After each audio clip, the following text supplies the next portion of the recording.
દાહોદ જિલ્લા પોલીસ અધિક્ષકનો વિદાય સમારંભ યોજાયો। દાહોદ જિલ્લાના પોલીસ અધિક્ષક માટે વિદાય સમારંભનું આયોજન અવંતિકા રિસોર્ટ ખાતે કરવામાં આવ્યું હતું। આ પ્રસંગે પોલીસ વિભાગના ઉચ્ચ અધિકારીઓ, કર્મચારીઓ, વહીવટી તંત્રના અધિકારીઓ, પત્રકારો અને અન્ય અગ્રણીઓ ઉપસ્થિત રહ્યા હતા। આ કાર્યક્રમમાં જિલ્લા પોલીસ અધિક્ષકે દાહોદમાં ફરજ દરમિયાનના પોતાના અનુભવો અને યાદગાર પળો સૌની સાથે વહેંચી હતી। આ સમારંભમાં પોલીસ અધિકારીઓ અને કર્મચારીઓએ પોતાના વડાને ભાવભરી વિદાય આપી હતી। તેમણે જિલ્લામાં કાયદો અને વ્યવસ્થા જાળવવા માટે કરેલા પ્રયાસો અને સમાજમાં શાંતિ સ્થાપવા માટે લીધેલા પગલાંની સરાહના કરવામાં આવી હતી। આ પ્રસંગે અધિકારીઓ જિલ્લા પોલીસ અધિક્ષક દ્વારા કરવામાં આવેલી ઉત્કૃષ્ટ કામગીરીને બિરદાવી હતી। આ વિદાય સમારંભમાં માત્ર એક ઔપચારિકતા ન હતો, પરંતુ જિલ્લા પોલીસ વડા અને તેમના સહકર્મચારીઓ વચ્ચેના સૌહાર્દપૂર્ણ સંબંધોનું પ્રતિબિંબ હતો। જિલ્લાના લોકો અને વહીવટી તંત્ર તરફથી તેમના ભવિષ્ય માટે શુભેચ્છાઓ પાઠવવામાં આવી હતી। આ વિદાય બાદ હવે નવા પોલીસ અધિક્ષક કાર્યભાર સંભાળશે અને તેમના આગમનથી જિલ્લાની સુરક્ષા વ્યવસ્થામાં નવી ગતિ આવશે તેવી આશા વ્યક્ત કરવામાં આવી રહી છે।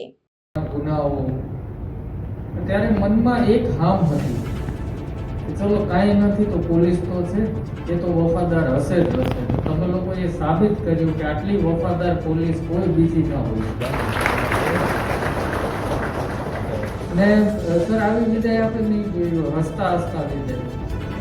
તો આપણને વિચાર આવે કે વીર પુરુષની વિદાય છે ને હસતા હસતા જોઈએ, રોતા રોતા તો નમાલા જાય। વીર કોઈ રોતો ના રહે, પણ એ દરેક વિચારને વાસ્તવિકતામાં પરિવર્તિત ડ્રોન ટેકનોલોજીથી પકડવાનું ઘણા બધા કામો કે જે કોઈ શક્યતા નહોતી એવા બધા કામો આપે કર્યા છે। એટલે આપે જે મહેનત કરી આથી વધારે મહેનતની કોઈ એસપી અપેક્ષા પણ ન રાખી શકે। મારી તમારી પાસે જે અપેક્ષાઓ હતી એનાથી તમે ખૂબ વધારે કામ કરીને મને આપ્યું।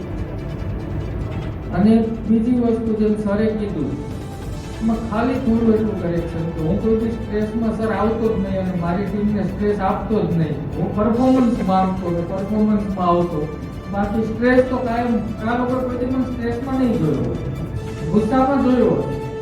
અને આટલું હસતો કદાચ પહેલી વાર જોયો।